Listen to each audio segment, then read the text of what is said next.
Welcome to the Journey to Paid Speaking Gigs podcast. I'm your host, Charles Clark. And today I have a special guest on with us today, Jeffrey Hayzlett. Welcome to the show. Hey, thanks so much for having me. I really appreciate it. Yeah. So before we get started, let the Thrive Tribe know, who is Jeff? That's a deep question, a lot longer than what we have here. But give you kind of an overview. I've been a Fortune 100 officer, bought and sold over 250 companies in my career. Serve on about 14 corporate boards today. I lead the C-Suite network, which includes C-Suite Radio, C-Suite TV, C-Suite Book Club, an entire C-Suite community. I split my time, from a personal time between New York and South Dakota. I'm on my ranch right now, so you're reaching me right out there. And of course, I've been a Hall of Fame speaker. I'm in 5 business Hall of Fames, but a Hall of Fame speaker, and deliver about, typically before COVID, I was doing about 160 keynotes a year, paid keynotes, and now I'm doing well over 300 this year. Yeah. With everything online. So I'm rising and thriving, brother. Come on, man. Let's get it. How does all that make you, looking back at your life and all you have accomplished, how does that make you feel? Well, good. Hell, I mean, if you weren't doing it for fun and for building wealth and for doing new things, why would you do it? I wouldn't waste my time. I want to do things I like to do. So it makes me feel good to have impact on other people's lives, to people want to listen to you, and heck, they want to pay you for it. Even better. I love that, man. I mean, getting paid, that's how we keep score. Right. I love the attitude, the mindset that you have. How did you arrive to that place of just becoming, I guess, resilient, ambitious, and becoming successful? Well, you get to choose in life. You want to be a winner, you want to be a loser. Well, let me tell you what, winning's a lot better than losing. We're all going to lose. We're all going to fail. Everybody talks about right now in business, especially with software technology, fail fast, bullshit. Let's win fast. Yeah. And so, many years ago, somebody asked me, I was with a group of celebrities. Could I help a lot of people kind of figure out how they do their brand, the way they do their brand, how to position themselves as a brand? I've been doing that for major corporations and all kinds of companies.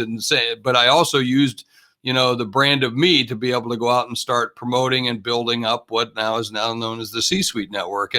And so a lot of celebrities, I got together with a big agency network out in Los Angeles, and they brought in some high-level celebrities to have me talk to them about building the brand of themselves and how to be able to spin that off into other products, whether it be tequila or scotch, as I would particularly love, or other things that might enhance their brand or brand extensions.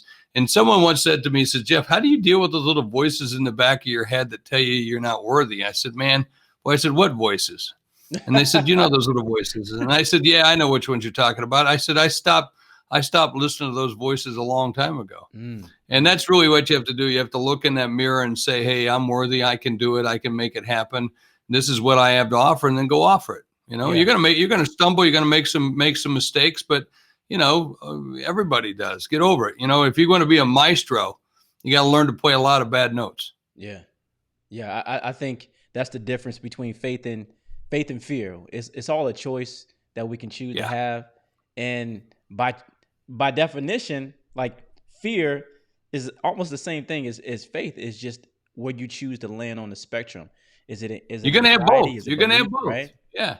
You're going to have both. Fear, I always tell people, what's the 5 biggest mistakes most businesses make, in order to adapt, change, or die. And most of them are afraid, as all people are. Yeah. And you just got to overcome those first couple of seconds. Once it's like speaking. I mean, I'm a Hall of Fame speaker. I get up there and give, hundreds of speeches. I used to have my own primetime television show on Bloomberg. I now have a TV show on C-Suite TV. Do you get scared before you go out and talk to that group of 4,000 people or 8,000 people? Or in some cases, I've been on, I was a judge on Celebrity Apprentice, and 14 million people watching you on television. And do you ever get scared? Well, hell yeah. But it's that second you take on the step, and that's what you do. That's what you're there to do. So you'll get over it. Yeah. I think it's the same way, with running track. I had these bad nerves, bro. So it was like I would throw up in the trash can. I would have to use the bathroom a whole bunch of times before the race. But the moment that gun went off, it all went away. because Exactly. Wait, you look like a runner. I was a shot putter. See, I was like one of those guys, man. We were like laying down watching you guys run. That's the kind of guy I am, you know. Yeah. But you talk about that. I said to my son, who's the chief marketing officer of our company, Mm-hmm. and he did a presentation the other day, and I heard all these people talk about it. That I went back and watched the recording, and I had to say to him, wow, it's phenomenal how far you've come, because I remember roughly about 6-7 years ago, he had to do a presentation at what was then like the $1 Million Speakers Group, or the equivalent of the Hall of Fame Speakers Group, and all these certified speakers. And I remember walking up to him right before he was going to go say something to a group of about no more than about 150 professional speakers. And I walked up to him to say something, and he said, "Dad, don't talk to me. I'm going to throw up. I'm going to throw up." And then watch him do what he had to do. And he did a great job, but he was so nervous. He thought he was going to throw up. And then he told me, he says, I said, I remember last year when you did this presentation for us, you jumped up on a table. And he goes, yeah, but there was still a garbage can off to the side of the stage, because he was so afraid that he was going to have that, that moment. He's introvert. He's a little bit more introverted than obviously than I am. But yeah, we all have that, brother. We all have that. Yeah, and I think, like, for me, I began to recognize that fear, that anxiety and excitement, it both feel the same. It's just the way you choose to look at it, right? If I look at that it's a stage choice. time, right, as fear for me, then it's gonna take control. But if I look at it as excitement, I'm gonna enjoy this roller coaster that I'm going on. So it's a choice, right? It's a choice.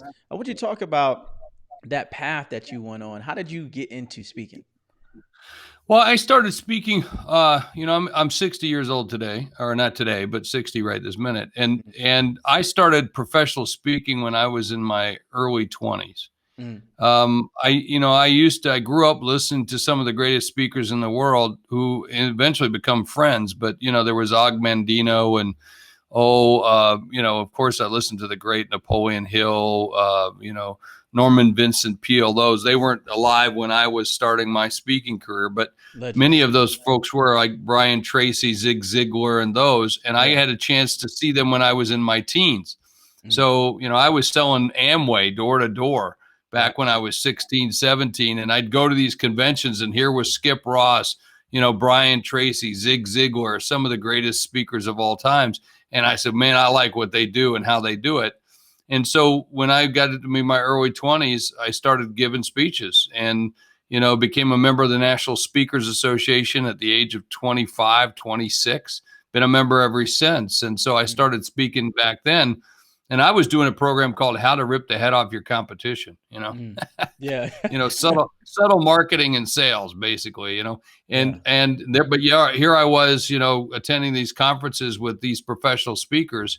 And next to me was Zig Ziglar, and next to me was Brian Tracy, and next to me was Bill Brooks. And they became my good friend, Jeannie Robertson, and so many others, Patricia Fripp, I can keep going.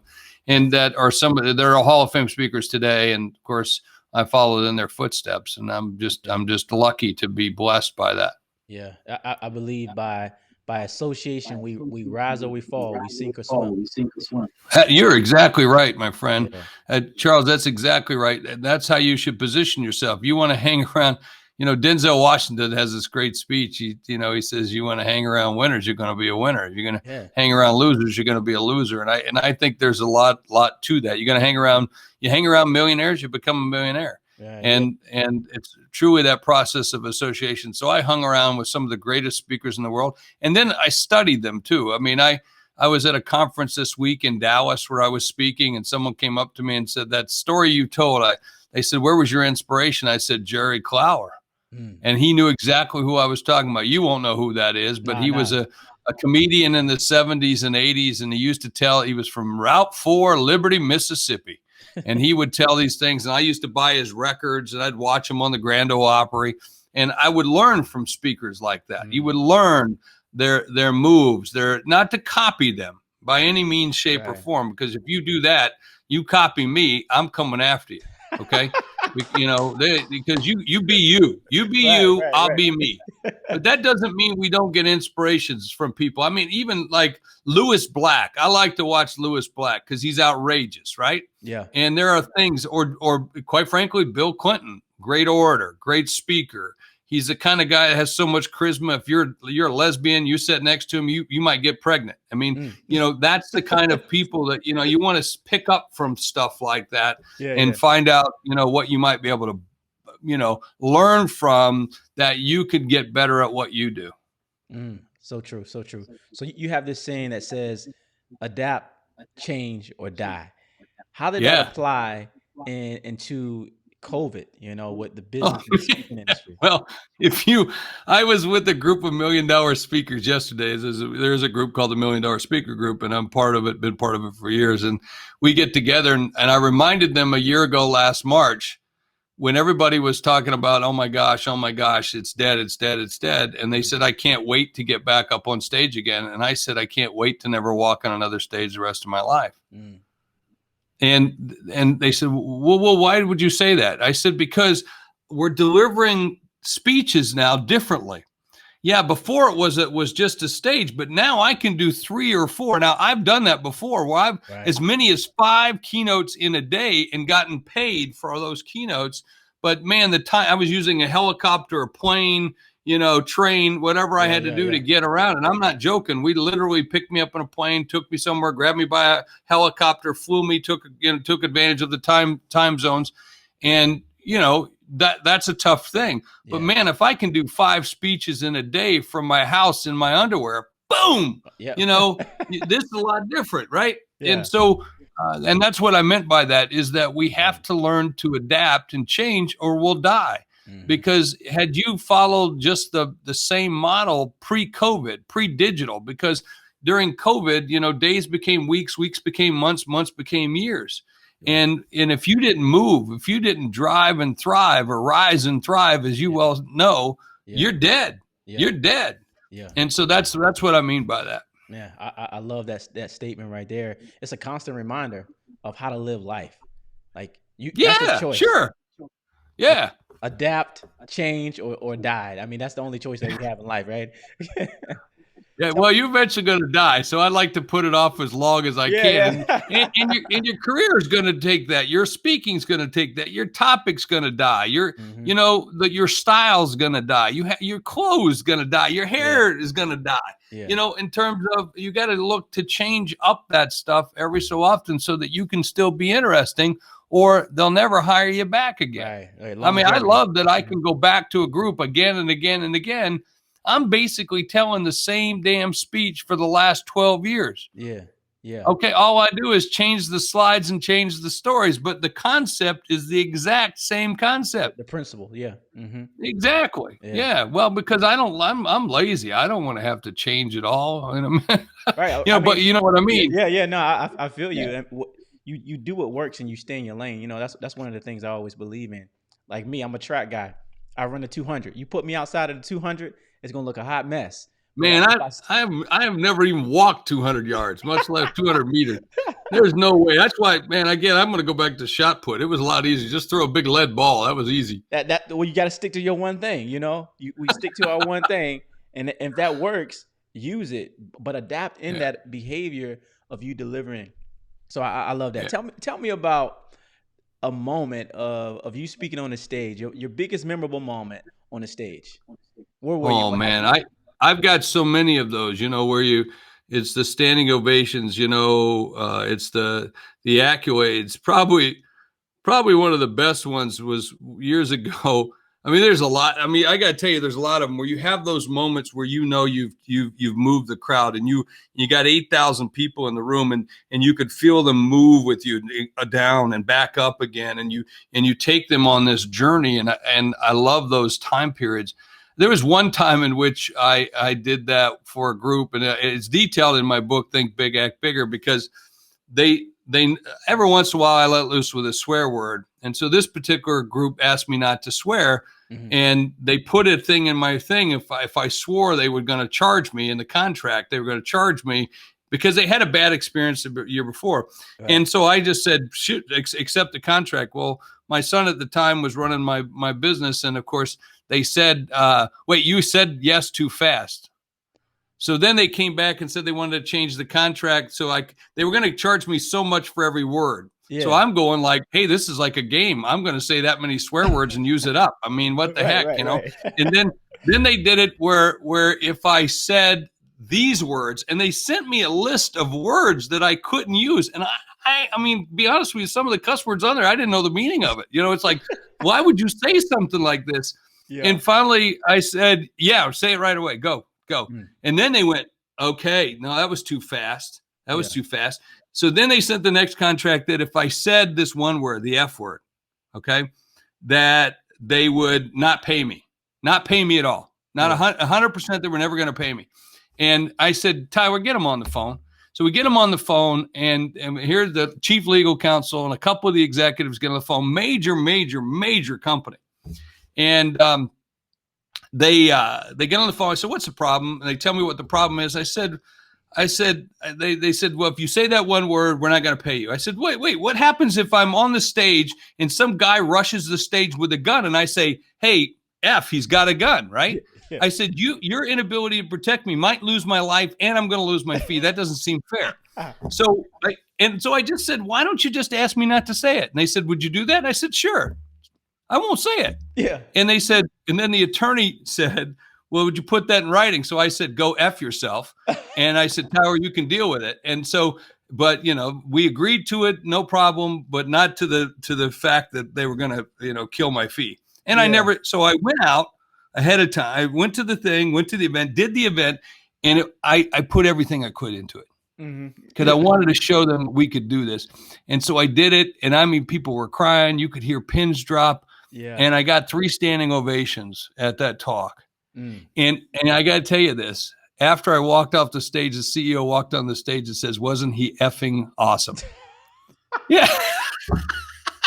So that is truly one of my most memorable moments ever. And I went back, I turned to my son and I said, Tower, don't you ever make me sign something like that again. Because I'm going to be me. And that's when I said from now on, if somebody doesn't want it, that's their thing. I'm going to be me. Being authentic. And that's what you hired. Mm-hmm. Yeah. Yeah, I was just having a conversation with another speaker about that. Like, you want me to change up who I am to fit the mold of who you want. And what Let me be me. Let me dress the way I want to dress. Let me speak the way I want to speak. If not, get somebody else. Yeah, Charles, I had a CEO, a CMO recently. They hired me for a speech during COVID, and they said, we want to review your slides. I said, sure, here they are. And they go, well, we want you to walk us through what each slide is. I go, no. Yeah.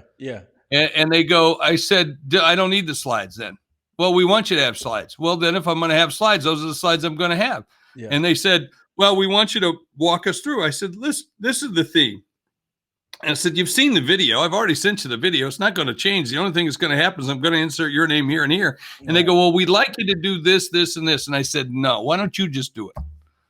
Save yourself $35,000. You do it. I don't have to do it. Yeah. And I don't have to do all this stuff. I said, you obviously have something you want. You wanted me for this, and this is what you felt you needed. And yet now you're trying to control the message. So you can't have both of those things. Yeah. But I tell you what, if you really want me to do that, my fee is now $70,000, and I'm more than happy to do whatever you ask me to do. So they said, no, we'll take the 35 and we love your slides. So good, let's go. Yeah. We're good. Hey, Jeff. But you got to be willing to know who you are and what you do and how you do it. You can't, it's like a lot of speakers will accept gigs that they're not good for, right? Or that aren't comfortable. One of the things you didn't ask me one time, I had to give a speech to 13 people one time. Then they paid me full fee. Yeah. That's probably the most uncomfortable speech I've ever done in my life, Wow. How you just, you're doing it, you're on stage, you don't feel comfortable, you don't feel good about it, but you're doing it because it was 13 CEOs and they actually had 26 people and they had an attorney sitting behind each one of them because that was the industry at the time. It was the Pressure Sensitive Tape Council. Wow. Wonderful people. But it was like, oh my gosh, it was like, they don't laugh, they don't smile, they're not, they're not responding. Yeah, tough. That was tough. Jeff, Man, I wish we can go on and on, but I know I got to hop on a quick speech that I got going on virtually, right? So, you better go do a speech. Go do a speech. I don't want to get in the way between you and a gig, man. Hey, before we go, where can the tribe find you? Hey, you can just reach out to Jeffrey.Hayzlett at c-suitenetwork.com. Jeffrey.Hayzlett at c-suitenetwork.com. You can find me. Just search me, Hayzlett, Hayzlett. You can find me, podcast, all business, TV show, whatever. There I am. Let's do it. All right, tribe. I'll catch you on the next episode.